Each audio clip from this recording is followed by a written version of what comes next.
Hello बच्चों, let's read the question. The question says the equation E is equal to PC is valid और हमें चार options दिए गए। तो इस क्वेश्चन को सॉल्व करने के लिए हम जो की कॉन्सेप्ट यूज करेंगे वो होगा, तो पहला कॉन्सेप्ट होगा concept of rest mass of a body, और जो सेकंड कॉन्सेप्ट होगा वो होगा the relation between energy, wavelength, momentum and frequency. ये चारों पैरामीटर्स एक दूसरे के साथ कैसे रिलेटेड है उसको हम यूज करके हम फाइंड आउट करेंगे कि इन तीनों पार्टिकल्स में से कि इन दोनों पार्टिकल्स में से कौन सा पार्टिकल हमारा E is equal to P C वाला जो इक्वेशन है कि फॉर्मूला है वो सेटिस्फाई करता है। तो पहले हम बात करेंगे exactly what is rest mass. तो रेस्ट मास अगर हम सिंपल टर्म्स में इसको डिफाइन करें तो rest mass can be defined as the mass of the body excluding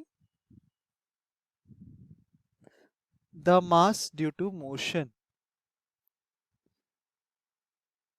तो हमें पता है कि from the theory of relativity अगर हमारे पास एक पार्टिकल है और अगर at the moment of rest जब इसमें कोई मोशन नहीं होता, अगर इसका मास स्मॉल m है and then it starts moving with the speed v which is comparable to the speed of light, then ये एक एक्स्ट्रा मास गेन करता है बिकॉज ऑफ इट्स स्पीड, ठीक है, बिकॉज ऑफ इट्स मोशन, जो कि हमें थ्योरी ऑफ रिलेटिविटी कहता है। तो एक्सक्लूडिंग दिस एक्स्ट्रा मास जो कि हमारा बॉडी अक्वायर करता है बिकॉज ऑफ इट्स मोशन, जो मास हमारा बॉडी का होता है when it is at the position of rest उसको हम कहते हैं rest mass. And E is equal to P C, ये हमारा जो फॉर्मूला है it is only satisfied by bodies that have rest mass equal to zero.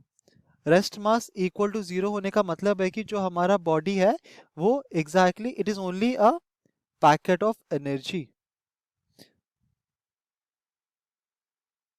It is just a packet of energy, उसमें कोई मास नहीं होता। और हमें पता है कि ऐसा जो बॉडी होता है वो कौन सा होता है, वो होता है फोटोन। एंड हम इसको प्रूव भी कर सकते हैं। हमें पता है कि अगर हमारे पास एक फोटोन है जिसका फ्रीक्वेंसी न्यू है, देन उसका जो एनर्जी होता है E is equal to simply H nu. और न्यू जो होता है वो कितना होता है, सी बाय लामडा। तो इसको हम क्या लिख सकते हैं, एच सी बाय लामडा। और डी ब्रॉगली इक्वेशन से हमारा जो wavelength associated with the photon होगा lambda that is equal to H by P. तो हम लिख सकते हैं P is equal to H by lambda. तो यहाँ पर एच बाय लामडा की जगह पे हम पी सी लिख देंगे। तो E is equal to P C is satisfied for a photon जिसका rest mass equal to zero होता है। तो the correct option here would be option B. Hope you understood it well. Best of luck.